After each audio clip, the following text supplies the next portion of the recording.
Efendim Geniş Açı'dan hepinize merhabalar. Geniş Açı'da yeni bir konu ve konukla karşınızdayız. Bugün konumuz deprem ve inşaat sektörü. Konuğumuzsa Denizli İnşaat Müteahhitleri Derneği Başkanı Sayın Fehmi Demirten. Sayın Demirten hoş geldiniz. Hoş bulduk.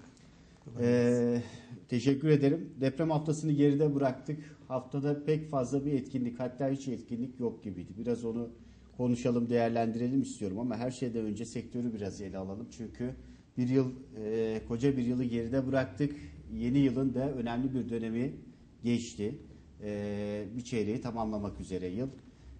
Sektörün gidişatı hakkında genel bir değerlendirme alabilir miyiz sizden? Nasıl başladı 2015?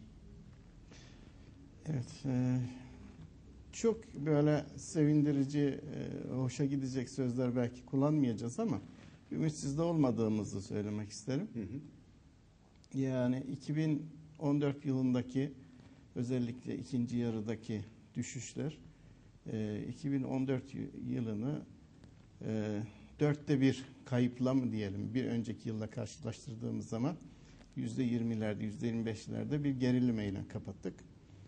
Tabii 2015 yılının ilk çeyreğinde de bu devam ettiğini gözlemliyoruz şu anda. Bunun sebepleri nedir, ne değildir? Herkesin, kamunun bildiği sebeplerdendir diye düşünmek lazım. Morallerin iyi olması lazım. İşleyişin uyum içinde olması lazım. Her şeyden önce insanların yatırıma heveslenmeleri için, yatırım yapmaları için moral değerler çok önemlidir. Bu anlamda demek ki eksikleri var ülkemizin. Ama tabii seçim arifesinde birçok şeyin de düzeleceği ümidini taşıyorum şahsen. İyi şeyler olacaktır. Tekrar yeniden ivme kazanacağızdır. Yani geçmiş 10 yıllık, 15 yıllık periyotlara baktığımız zaman inişler çıkışlar hep olmuş. Yani sürekli çıkış yaşamamış ülkemiz. Bazen inişler yaşamış, tekrar dönüşler olmuş. Ya tekrar işlerin düzeleceği konusunda ümitlerimiz vardır. Bu şekilde değerlendirme yaptıktan sonra isterseniz piyasanın doyuma ulaşması diye bir şey söz konusu olamaz herhalde, değil mi? Yani bir de birinci dereceden yatırım aracı olarak mı değerlendiriliyor inşaat sektöründeki girişimler, tercihler, yoksa ihtiyaca binaen mi sektör hareketlilik kazanıyor? Şimdi bir kere inşaat sektöründe doyuma ulaşma diye bir şeyden söz edemeyiz. Hı hı. Çünkü inşaat sektöründe malum geçmiş konuşmalarımızda da değindiğimiz mesele vardır. Biz yeni doğan ihtiyaçları bir yana koyalım ama eskiden kalan bir %30 ciddi bir oran yeniden yapı, yani kentsel dönüşüm adı altında yenilenme ihtiyacımız vardır. Yani riskli yapılar dediğimiz hususlardan dolayı ilimizin, hatta Türkiye'mizin doyuma ulaşması öyle kolay bir hadise değildir. Yani doyuma ulaşması için çok fazla konut mutlaka arz edilmesi gerekir. Talepler imkanlar ölçüsünde olduğu için haliyle arzlar talepler karşısında denge kurar. Hı hı. Yani fazla arz yaparsanız bir yerde yani öz sermayesi olmayan inşaat şirketlerinin batması tesadüf olmaz. Hı hı. Tabii temkinli yaklaşmak lazım. Bunalımlı dönemlerde fazla arz peşinde gitmemek lazım. Tabii Denizli'mize has da bir özel projelerin Denizli'mize gelmiş olması gibi bir Denizli müteahhitler için handikap söz konusu tabii. Denizli için iyi midir kötü müdür o da ayrı tartışılır konu ama şahsen biz meslekimiz gereği bizim için iyi oldu diyemeyiz. Haliyle satışlarımızda büyük ölçüde kaymalar oldu. Bizim Denizli müteahhit sektörüne zarar olmuştur diyebilirim. Tabii beklenti ve duraksamaya da yol açıyor. Yeni girişimlerin nasıl bir seyir izleyeceğini vatandaş bekliyor bu anlamda. Peki arazi sıkıntısından söz etmiştiniz daha önce Denizli'de özellikle. Bu sıkıntı aşıldı mı, aşılabilir mi? Şimdi arsa olayı Denizli'nin yeni sorun değil. Yani Denizli işte güneyden zaten dağlar, doğudan yerleşim alanı bitmiş, yine dağlarla çevrili. Kuzeyde ova var. Hareket kabiliyeti batıya doğrudur. Yani bu bizim yeni arsaların oluşturulması, yapılaşmanın istikamet yönü batı istikametindedir. Bu değişmiyor zaten. Bu anlamda da batıya doğru şehir merkezine uzaklık oranında fiyatlarda o nispette farklılıklar gösteriyor. Yani bundan şunu kastediyorum. Şehir merkezine yakın olan arsaların fiyatları daha yüksek. Uzaklaştıkça bir miktar fiyatların düştüğünü görebiliyoruz. Bu anlamda yeni bir arsa üretimimiz de zaten söz konusu değildir. Bizim batıya doğru büyümemiz mukadderdir. Nereye kadar gider? Gittiği kadar gider artık. Kaç yılda giderse. Yani o istikamette bir engeli yok. Evet. Biz tabii genelde hep konutları baz alıyoruz. Ancak Denizli'nin büyük şehir olmasıyla birlikte hem göç alması hem de sanayi açısından genişlemesi, büyümesi söz konusu. Bu ihtiyacı karşılayabilecek bir yapıya kavuşabilir mi sektör? Denizli'de yatırımcılar böyle bir ihtiyacı karşılama yönünde de hazırlık içindeler mi? O konuda neler söyleyeceksiniz? Şimdi Denizli diğer birçok ilden daha şanslı bir ildir. Yani Denizli mesela girdiler açısından, ekonomik açısından çok öteden beri farklı bir ildir. Yani daha fazla geliri olan bir ildir. Daha fazla geliri olan bir ilde müteahhitlik sektöründe daha fazla imkanları var demek anlamı da taşır bundan. Tabii burada bir sanayi sözünü ettiniz ve ona değinmeden geçemeyeceğim. Şimdi bizim bir organize sanayimiz var malum. Ama şimdi bu büyüdükçe bir organize sanayide yetmeyeceği aşikardır. Hani organize sanayi için yer arayışları sanayicilerimiz tarafından duyuyoruz. Ben aynı zamanda organize sanayi değil de sanayi odası üyesiyim. Biraz bilgilerim var.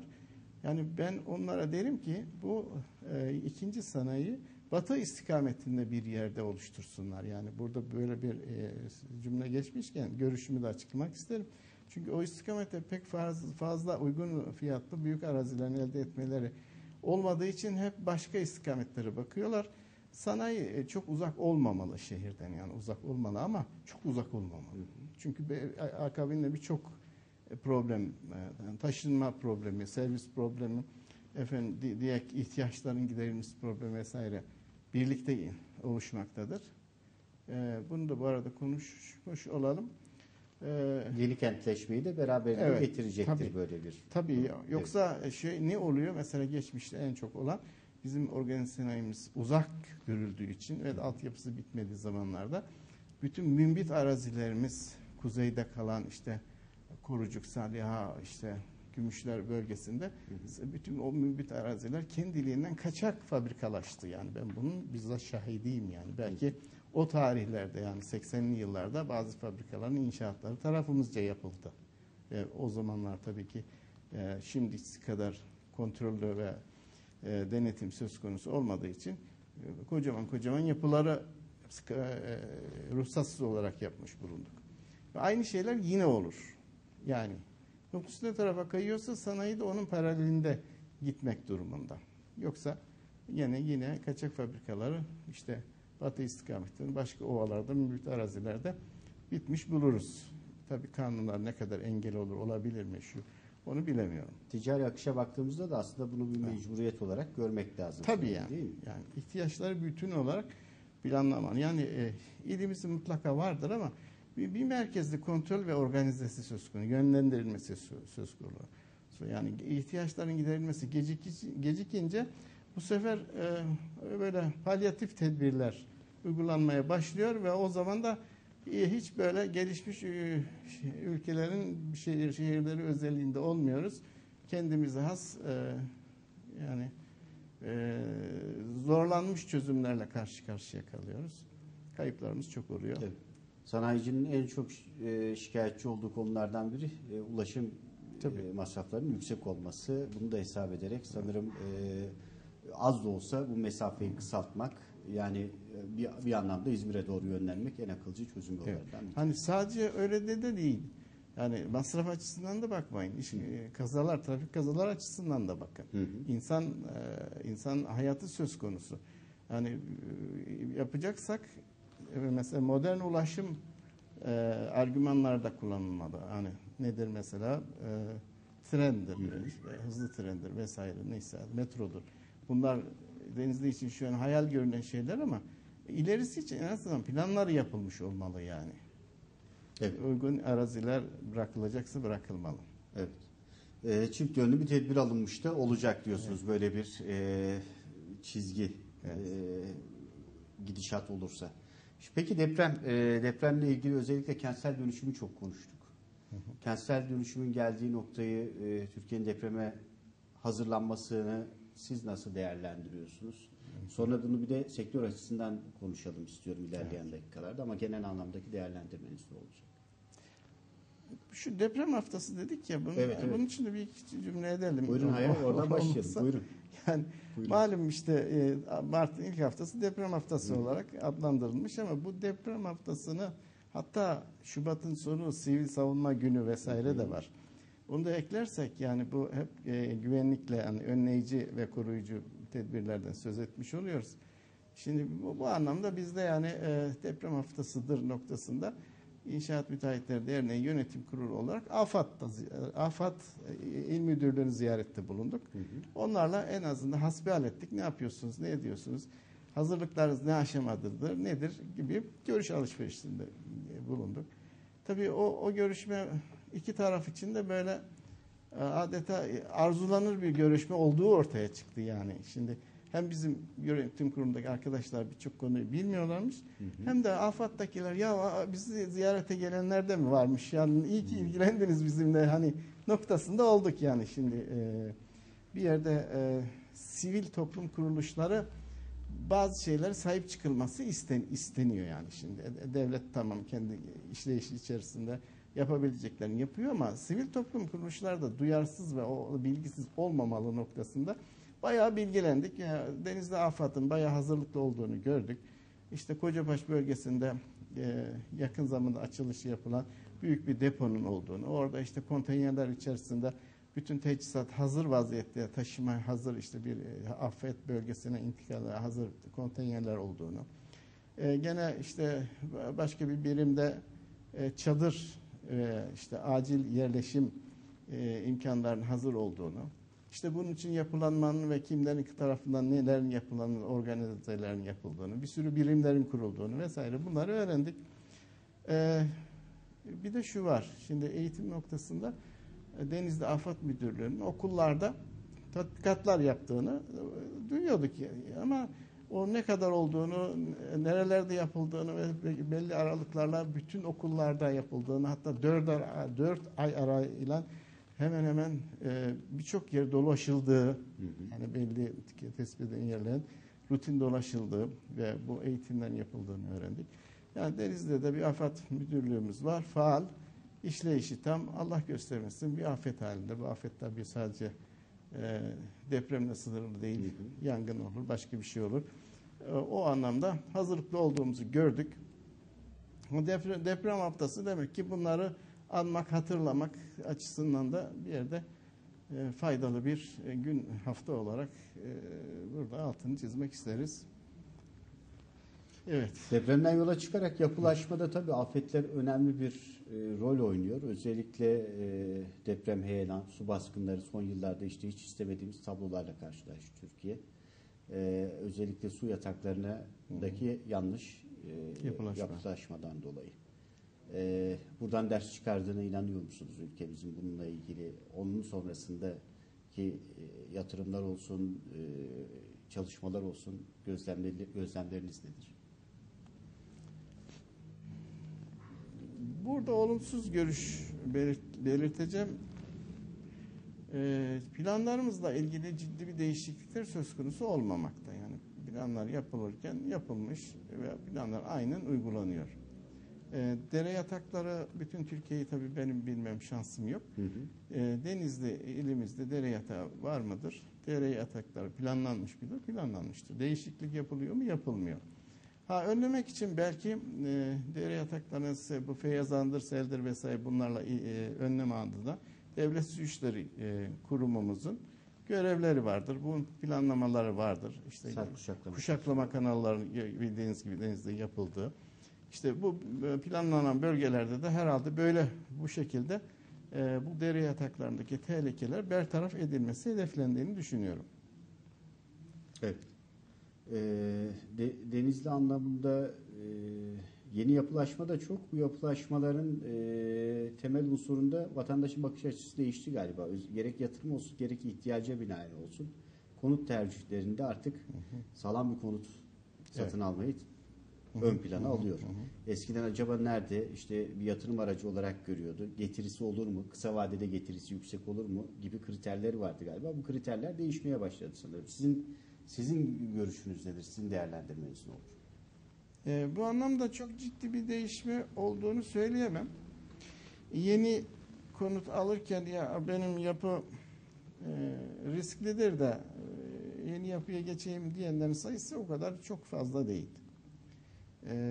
Öncelikle imkanları müsaitse yeni ve konsept ev konut arayışı bir ayda çok.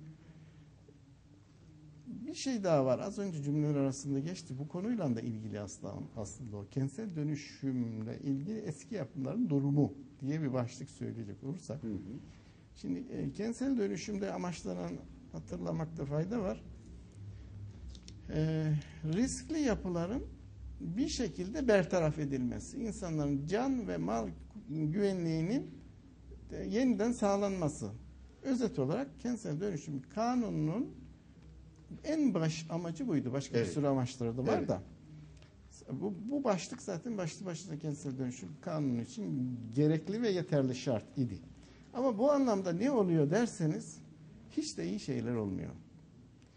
Çünkü bir siteye ya da bir apartmanda desek yani olayı biraz minimize etsek kentsel dönüşüme sokulsun diyenler apartmanda yarıdan fazlası diyor. Ama derken ya bu konutta benim can emniyetim sıkıntıda ben ya da işte benim ailemden birisinin zarar görmesini istemiyorum.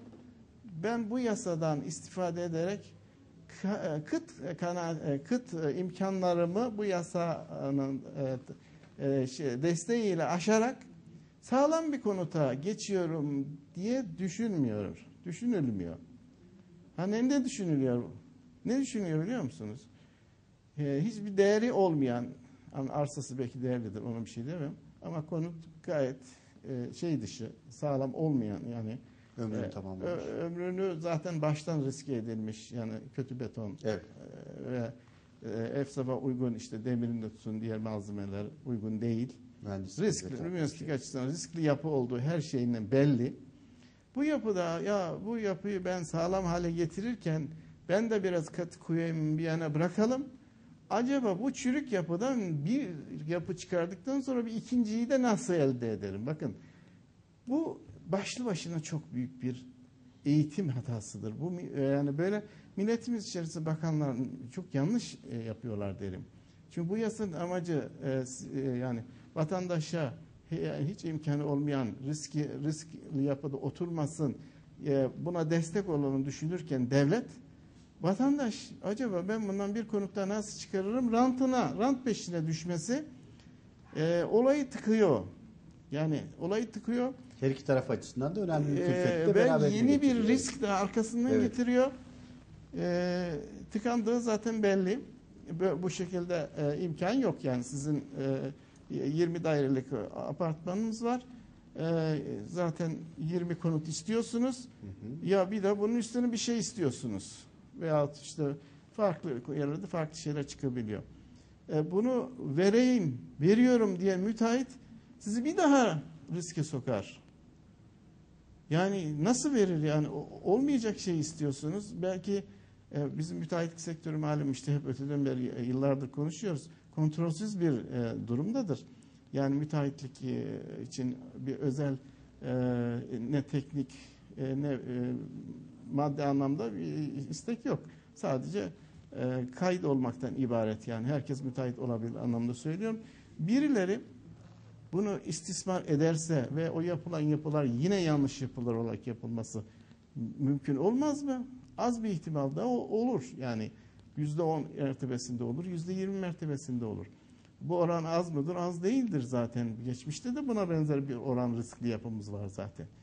Şimdi burada vatandaş böyle olmayacak isteklerde bulunmasın. Bu kanun ne kadar ona katkı sağlıyor? Biraz da kendi katkı koysun da bir an önce sağlam müteahhitlerle, ciddi müteahhitlerle kentsel dönüşümünü yapsın ki risk altından kurtulsun. Niye kurtulsun? Bakın ben bazı veriler aldım geldim. Yani bu şimdi nedir noktasında hani depremler açısından. Mart ayında Denizli'de işte ilçelerini söyleyebilirim. Çal, Bozkurt, Çardak, Acıpayam, Denizli, Çardak, tekrar Çivril, ben küçük birimlerde yazıyor. Onları okumuyorum. 7 ayrı yerde 2 ile 3,5 arasında deprem olmuş. Geriye doğru bakıyorum. Şubat ayında 10 noktada olmuş. Ocak ayında 4 noktada olmuş. Yani sürekli sarsıntı var. Yani ilimiz ve çevresi, Türkiye'nin birçok yeri de böyledir muhakkak. Sürekli hareket halinde fay hatlarıyla doluyor. Yani diri fay hatları, şimdi bir jeoloji mühendisi abimiz olsaydı o daha iyi anlatırdı. Yani diri fay hatlarının çevrili bir ortamda yaşıyoruz. Bunun 3,5'u da olur, 5,5'u da olur yarın. Biz geçmişteki riskli yapılarımızı böyle rant peşinde koşmadan bir an önce sağlam yapılarla dönüştürmemiz gerekir. Bu anlamda vatandaşla beraber müteahhitler ve kurumlar el ele verip çalışmalı. Müteahhitler gayret gösteriyor mu? Müteahhitlerin hangi birini ben savunayım ki? Yani şimdi müteahhitlik birimi böyle bir iş aldıktan sonra işi yaparken test edilebiliyor. Daha önce test edilmişlerini saymasak. Şimdi böyle bir sistem var ki müteahhitle ilgili garanti vermek, %100 hepsinin arkasında durmak benim için mümkün değil. Keşke olabilseydi. Her müteahhidi ben iyi yapar, dört dörtlük yapar diyemem. Sistem ona izin vermiyor. Onun ötesinde vatandaş içerisinde de böyle farklı ve zorlayıcı talepler gelirse bizim kentsel dönüşümde sağlamak istediğimiz dönüşüm hem ötelenecek hem belki yolda giderken başka felaketlerle yüz yüze kalacağız. Evet. İstemediğimiz budur. Bu anlamda herkes bu anlamda daha doğru bilgilere ulaşsın. Herkes kendini düşen görev yapsın derim. Evet. O zaman kentsel dönüşümün içeriğini, amacını, mantığını sorgulamak gerekiyor galiba. Evet. Hatta şu an itibariyle bile zenginleştirmek mümkünse zenginleştirmek gerekiyor. Çünkü modern örneklerine baktığımızda ki zaman zaman çeşitli teknik inceleme gezileri düzenliyorsunuz üyelerinizle birlikte. Hakikaten insanların daha iyi refah seviyesi içerisinde daha ferah bir ortamda yaşayabileceği bir kentsel dönüşüm gözetiliyor genelde. Yani. Ülkemizde ise yapıların sağlamlaştırılması adına atılmış bir adım olarak çok dar bir alanda kalıyor. Evet. Belki kentsel dönüşümün paydaşları da bu anlamda arttırılmalı galiba, değil mi? Siz ne düşünüyorsunuz? İki tane şey önemli. Bir, istekte bulunan vatandaşımızın insaflı olması. Neyi var, üstünü ne istiyor? Yani çürük bir yapıdan sağlam. Burada vatandaş ya da kooperatif yöneticisi ya da kimse, yani eski yapının sahibi diyelim. Bunların insaflı da olması lazım. Yani isteyeyim ya verirse, ya o bir fazla veriyor gibi noktalarda rant peşinde koşarlarsa hem geciktirirler hem sonuç alamazlar. Bir. İkincisi, büyük bazlı kentsel dönüşüm alanlarında mutlaka devletin, yani devlet derken öncelikle belediyelerimizin mutlaka bu projelerin dahilinde olması gerekir. Olmasa olmaz. Bir kere vatandaşa ışık olacak, garanti verecek, yol gösterecek bu birimler olmalı. Ve bunlar çok şeffaf, halkın gözü önünde, herkesin bildiği noktada olması lazım. Yoksa yani bu anlamda işte A firması, B firmasının arka kapılarda gizli işte aldığı sözler, verdiği sözler vesaire şeklinde olmamalı. Bu sadece işte belli kurumların ya da belli kişilerin problemi değil. Bu Denizli'mizin problemi, Türkiye'mizin problemidir. Ve bunlar ne yapılacaksa büyük projelerde devletimiz sahip çıkacak. yol gösterici, yön verici olacak. Projelerdeki ışık tutucu olacak. Vatandaşlarla bu şeffaf konuşulursa bu proje yürür. Türkiye'de bazı iller bunu yaptığını duyuyorum. Denizli'mizde yapar. Yapmalıdır da yani. Evet. Biz bu kentsel dönüşüm yasasına evvela devletimiz sahip çıkacak. Gerekirse belediyelerine emir verecek. Devletimize çok iş düşüyor. Nasıl yapılacağını, nasıl yapılması gerektiğini ışık tutacak. Ve o ne kadar bilinmedik hadiseler olursa milletin kafası o kadar karışır. Her şeyi şeffaf cereyan etmeli diye düşünüyorum. Evet. Kentsel dönüşümü konuşmaya devam edeceğiz. Kısa bir ara vereceğiz. Lütfen televizyonlarınızın, ekranlarınızın başından ayrılmayın. Çünkü kentsel dönüşüm, ben inanıyorum ki kısa zaman sonra Türkiye'de farklı bir boyutuyla tartışılmaya başlanacak. Bugüne kadar saygıdeğer konuğumun da dile getirdiği gibi yapıların yenilenmesi, sağlamlaştırılması başlığı altında ele alındı. Ancak gerçek kentsel dönüşüm öyle mi olmalı, yoksa başka başlıklar da açılmalı mı? Belki bu aşama aşıldıktan sonra, şu an bu başlık aşıldıktan sonra diğerleri de konuşulmaya başlayacak. Nedir o diğerleri? Onu da ikinci bölümde dillendireceğiz ve ayrıntılarına ineceğiz. Lütfen bizden ayrılmayın.